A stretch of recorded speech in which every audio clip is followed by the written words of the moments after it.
Hello everyone. So today we will be talking about Pablo Neruda's Tonight I Can Write.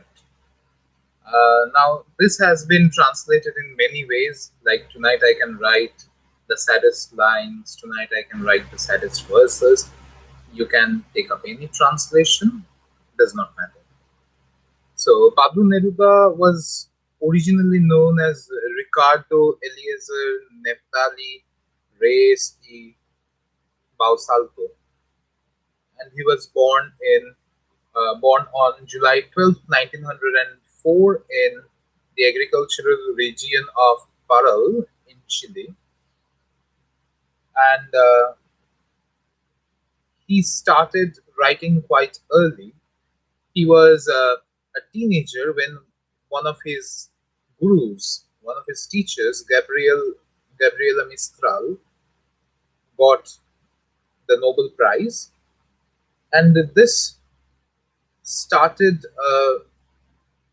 Neruda's inclination towards poetry.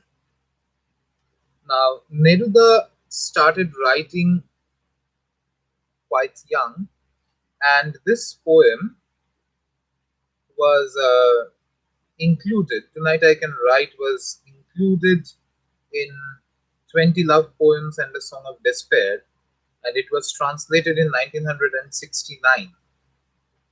Now, without further ado, I would like to go into the poem directly. Now, as you can understand, this is a poem of love, this is a poem of loss, and it can be translated, as I have said, in many ways. I'm reading from my translation, uh, so you can follow your own translation as well. I can write the saddest verses tonight. Write, for instance, the night is starry, and the blue stars shiver in the distance. The night wind whirls in the sky and sings. I can write the saddest verses tonight. So, you see, before I directly go into the poem, I would like to talk a little bit about the historical background of the poem. After the First World War, Latin American writers began to gain international recognition. And as a result, these writers started to shift the focus in their works from regional preoccupations to more universal themes. They also experimented with new literary forms. Modernism especially had an impact on these Latin American poets. Love, the family, and the social protest became popular subjects, especially with the Uruguayans like Delmira Augustini and Juana de Ibarboro, and the Chileans like Mistral and Neruda. Now, Neruda has admitted that the poems in 20 Love Poems and a Song of Despair were inspired by his relationships with two women during his student years in Santiago. Two distinct women emerge in the poems in this collection: a mysterious girl in a beret and another young woman. Although he does not identify the women by name in the poems, later in an interview, he referred to them as Marisol and Marisombra. The posthumous publication of his letters in 1974 revealed the girl in the beret to be Albertina Azocar, the sister of his close friend Ruben Azocar. So now let's try to analyze the first 5 lines of the poem. So the poem begins with an evocation, a suggestive evocation. I can write the saddest verses tonight. It is a haunting evocation, an admission, an acknowledgement of the speaker's submission to poetry. The speaker at once builds a connection between poetry, love, and loss. And the loss of love propels his desire to write the saddest verses. The theme of distance is introduced in the opening lines, and the speaker informs the reader about his inability to write about his loss previously. Because he says, "Tonight I can write." So previously he was unable to write. We'll later learn that this overwhelming sorrow over a lost lover has prevented him from writing about their relationship and its untimely demise. The speaker's constant juxtaposition of past and present illustrate his inability to come to terms with his present isolated state. And the expression "tonight" plays a pivotal role in marking a shift in the speaker's attitude. Neruda's language here, as in the rest of the poem, is simple and to the point, suggesting the sincerity of the speaker's emotions. The lonely expanse of the night empties his senses, and the speaker admits that he can overflow his sadness into the gloom and into the mellifluous poetry that he is about to write. The acknowledgement that the speaker can write the saddest verses is a proclamation of his poetic persona that he can write the saddest verses. So, this is a proclamation. The plurality of the verses, he's not saying, "I can write the saddest verse." He's saying, "I can write the saddest verses." So, the plurality of the verses suggests that his sorrow shall embody a long series of lines and poems, perhaps. Excuse me. Now, as an instance of his poetic proliferation, he gives the example echoing the title of a famous painting, The Starry Night. He says that for instance, I can write "The night is starry." So, The Starry Night is an oil canvas by the Dutch post impressionist painter Van Gogh, which was painted in June 1889, and it depicts the view from the east facing window of his asylum room at Saint Remy de Provence, just before sunrise, with the addition of an imaginary village. While he suffered from the occasional relapse into paranoia and fits, officially he had been diagnosed with epileptic fits. Now he began to suffer hallucination and have thoughts of suicide as he plunged into depression. Accordingly, there was a tonal shift in his work, and he returned to incorporate the darker colors from the beginning of his career, and Starry Night is a wonderful example of that shift. The color blue dominates the painting, blending hills into the sky. The little village lays at the base of the painting in browns, grays, and blues. Even though each building is clearly outlined in the back, the yellow and the white of the stars and the moon stand out against the sky, drawing the eyes to the sky. Also, in September 1888, that is the previous year, Van Gogh painted "Starry Night over the Rhone," depicting a quay on the east side of Rome. So the reference is rather haunting, as it gives an insight into the speaker's mental makeup during the phase of his loss and reminiscence. The expression, "the blue stars shiver in the distance," is a gentle reminder of the lover and the beloved's emotional distance.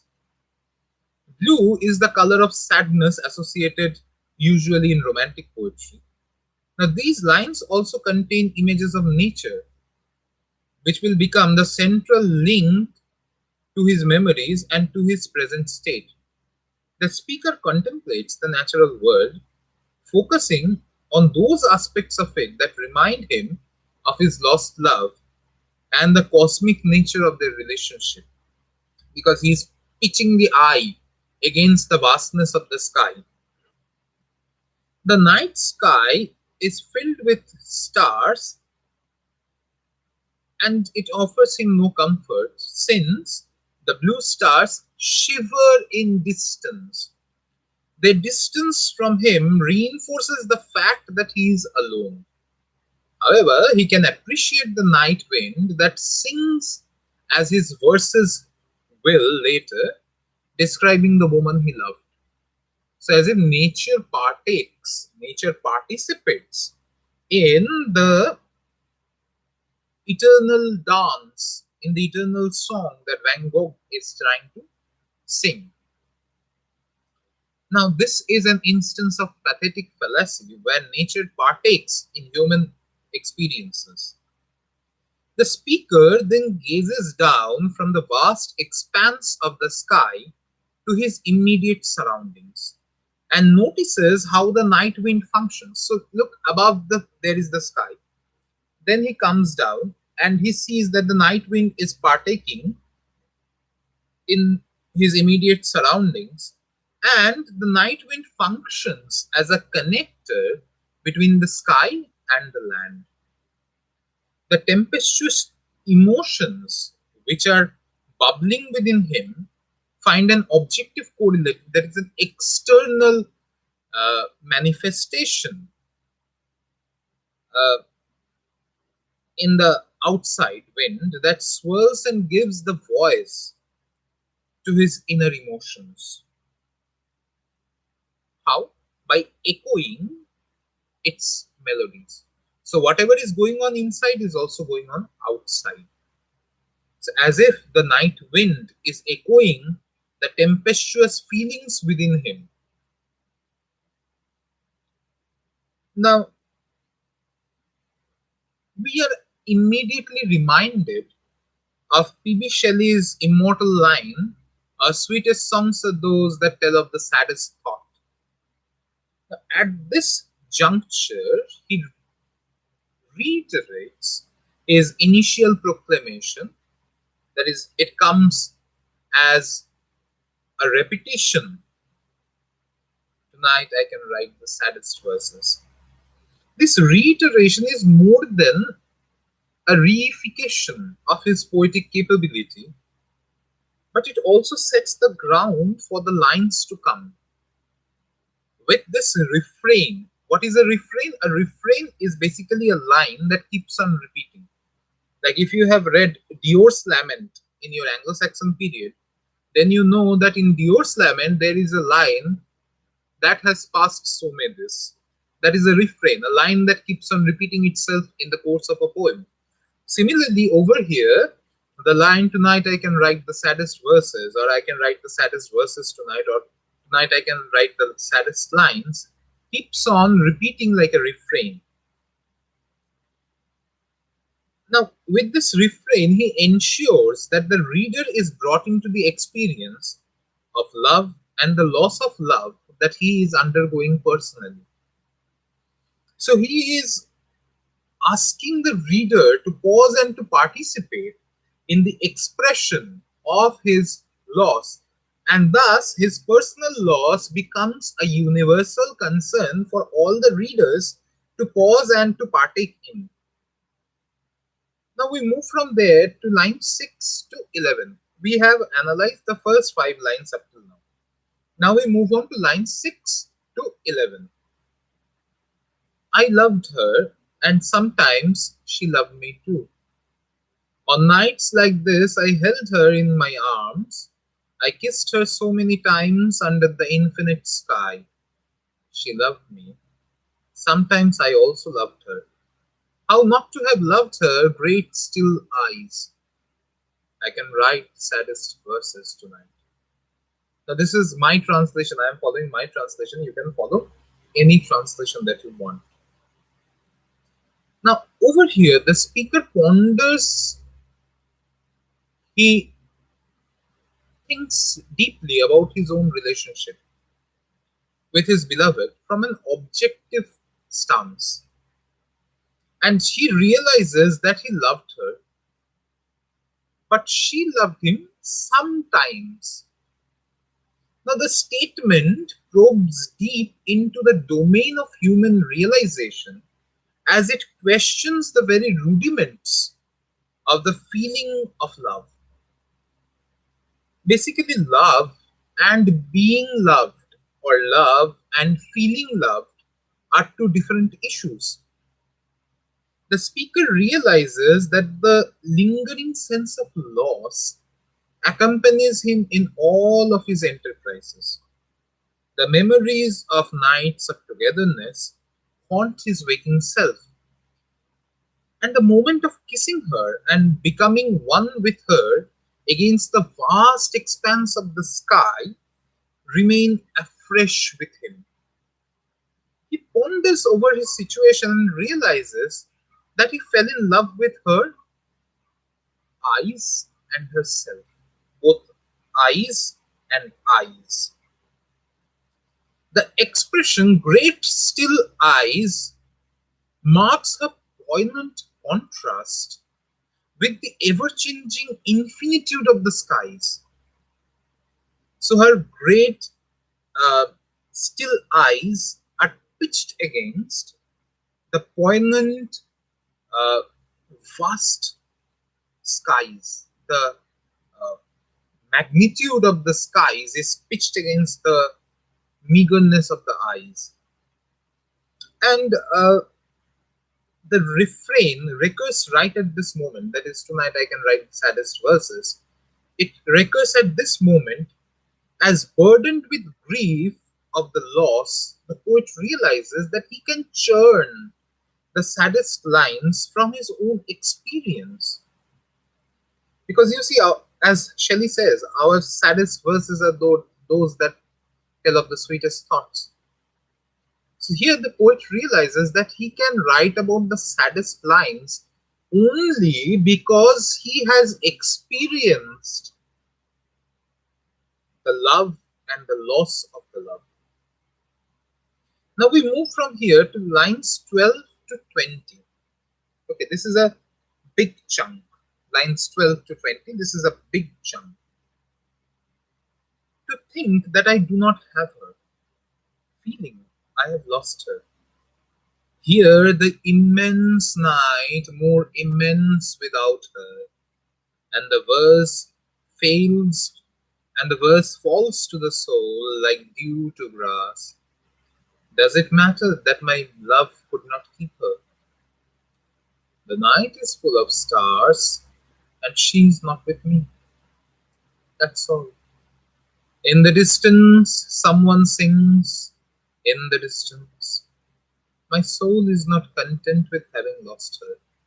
As if to bring her closer, my eyes seek her. My heart looks for her, and she's not with me. In these lines, in these 9 lines, the speaker contemplates the emptiness in his existence at the loss of the beloved.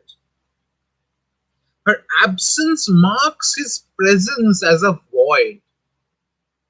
The heightened sense of grief intensifies the gloom around him. The temporary respite is perhaps poetry. So, since he cannot quite forget about her, he's seeking refuge into poetry. Poetry acts like fresh dew on grass. But always remember that dew, although it's fresh, it's always effervescent and evanescent. It evaporates right at the moment when the sun comes up.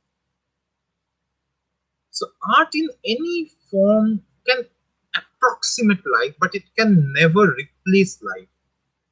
The intensity and the immensity of life always supersedes art. When D.H. Lawrence was talking about a novel, he called it a great big book of life. But he also said that it is not life. Art always approximates life, but art can never become life itself. Art tends to approach the intensity and immensity of life. So, thus, poetry for Neruda is a transient relief like the dew. He asks a foundational question over here, which is uh, weighing the impact of love defeated and the cause that defeats it. Basically, Neruda contemplates what is greater, Love defeated, or that which defeats it in the first place.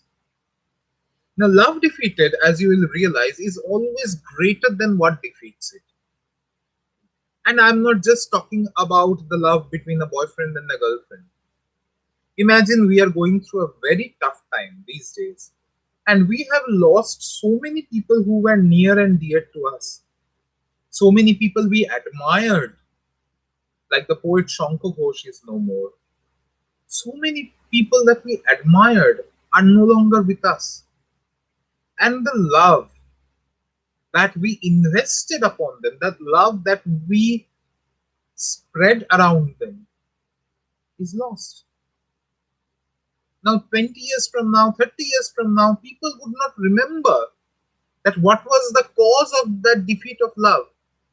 If we lose someone near and dear to us, we do not remember the cause.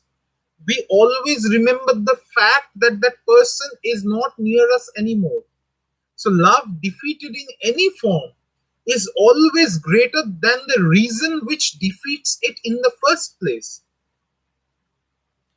So, the outside nature does not change much with the constant starry night, but within the heart there is one constant feeling of absence, of loss.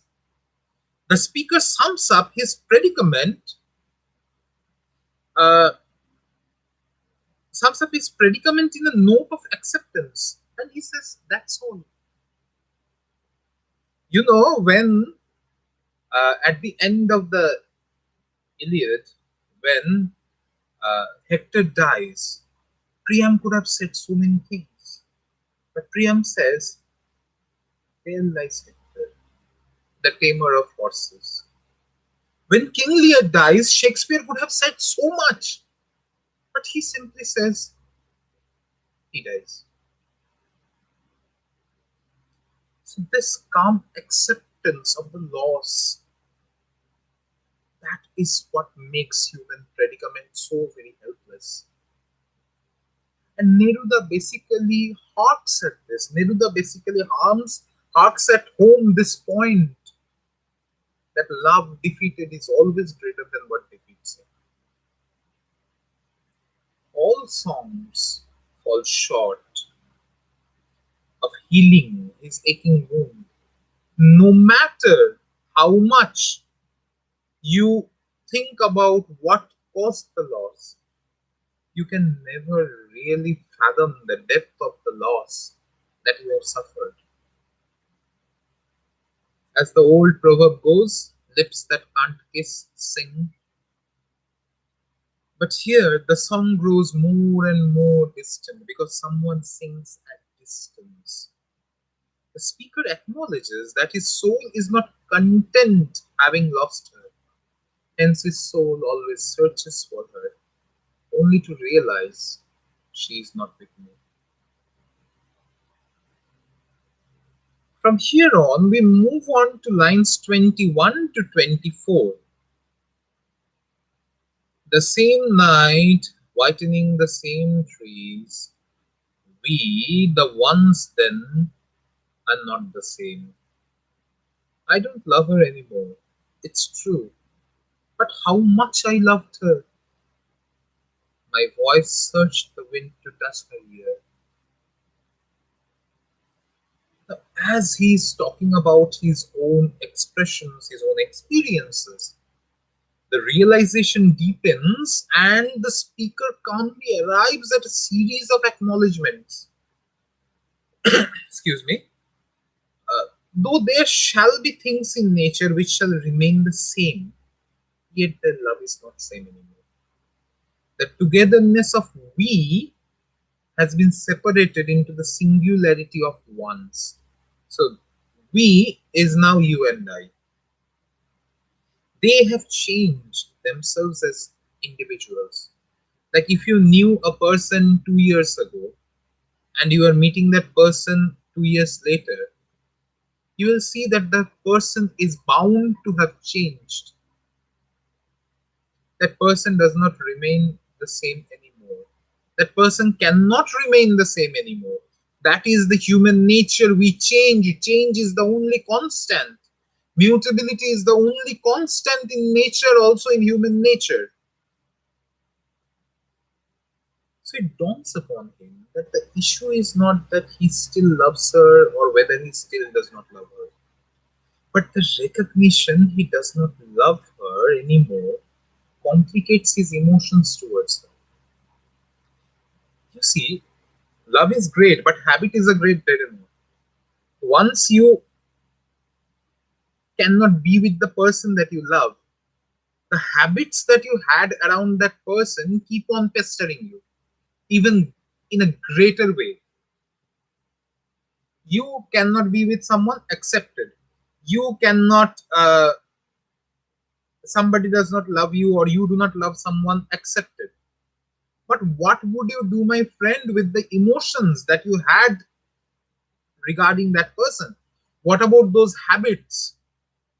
Say, if you even had a simple habit like saying good morning to that person every day, every morning when you wake up for the next few days, for the next few months, for the next few years, would feel miserable because you would not be able to do that.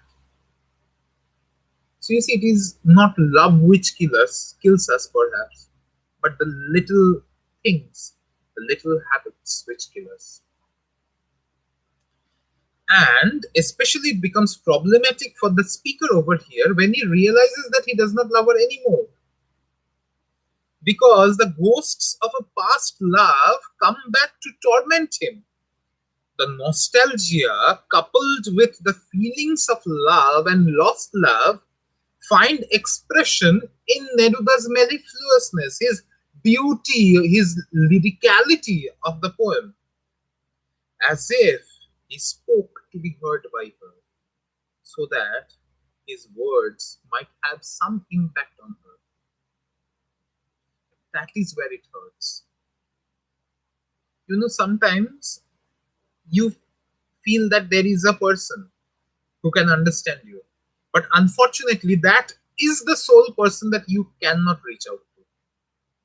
And that is what causes all the problems in your heart. And Neruda brings you to that awakening. That is where Neruda is difficult to deal with. That is where Neruda's love poems are so very intense because he peeps into our heart and he explores our heart, he exploits our heart, and he exposes our heart. He exposes the kind of hopeless romantics that we are. He kind of exposes to us the kind of hopeless lovers that we are. Now we move on to lines 25 to lines 32. Another's. She will be another's, as she was before my kisses.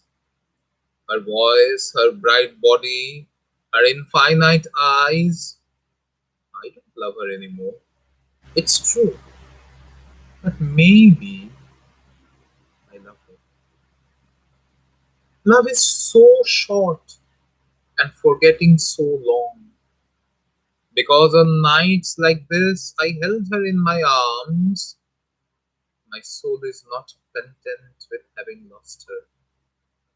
Although this is the last pain she causes me, and these the last verses that I write for her.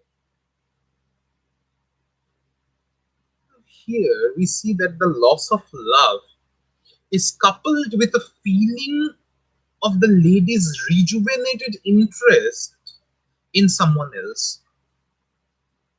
You know, you have lost someone, you can accept that. In a romantic relationship, you have lost your partner, you can accept that. But your partner has chosen somebody else. This is a hard pill to digest. I hope you all agree. So, the feeling of loss is complicated further by the possessiveness that the lover feels towards the beloved. Though he suffers vehemently, he realizes that once she moves on, she will fall in love with another man. And all the affectionate kisses and tokens of love that he bestowed on her shall have no impact on her mind and her body. Her eyes, her voice, her body, they would be reinstated to their former glory, and it would be as if it never existed. Now, although the speaker once again acknowledges that he does not love her anymore, but he cannot deny the lingering vestiges of love that torment him. Now, one can fall in love, but falling out of love is not possible. You know, a Romeo does not die for love, a Romeo dies for Juliet. That's the basic problem of such lovers, such introverted lovers. Now, the more he keeps on saying that I do not love her, I do not love her, I do not love her, the more he keeps on realizing perhaps he loves her. Now, one outgrows love, perhaps, which the speaker has failed to achieve. He recognizes calmly that though the period of being in love may be short, but the act of forgetting or even enduring the fact that the beloved is not with oneself is indeed a difficult task. Memories are easily triggered by the external objects or habits like objective correlatives. Like, let's give you an example. Say you have gone to Moidan, you have gone to coffee house with your beloved ones. Every time you visit coffee house after their breakup, I'm sure she or he is about to come. She is bound to come to your mind. We sat on that table. We sat on that patch of grass. This is what happened. That is what happened. So like, it's not so easy. And he once again cannot help but acknowledge that the void in his soul is caused by having lost her. Though he wishes to treat his poems in a very cathartic light, that is, the writing of a poem as purgation. So, uh, literature as purgation, literature as catharsis, uh, poem as therapy. But he also tries he also tries to use uh, poetry as therapy. He realizes that each poem shall be etched with her memories. Each poem shall be etched with tears. Each poem shall be etched with heartaches. And each line shall be etched with blood. And you know, T.S. Eliot very interestingly says the purpose of literature is to turn blood into ink. So the unbridled passion of the speaker is deeply felt through the lines. The lyrical tinge intensifies the solemnity of loss and ends in a sense of dilemma, as the poet is still undecided about his position on his former love. The desire to write about one's emotions also entails the danger of facing oneself in one's own darkest moments. And the poem deliberately plays as a testament, it stays as a testament of every lover and every poet who has ever dared to venture into the depths of one's own psyche and to arrive at the dichotomy of the self. There is a poet, one of my very favorite poets, Nicanor Parra. He has a poem, a beautiful poem called Acacias. I would ask all of you, if you have the time, it's a very small poem, hardly 14-15 lines. Please go to the internet, read the poem once, and you will realize that what Neruda has very deeply ventured into, Farah has said the same thing in such a similar way. So that's the beauty of Pablo Neruda. So, with this, I end this video and hope to see you soon with another lecture on something of literature. So, have a good day.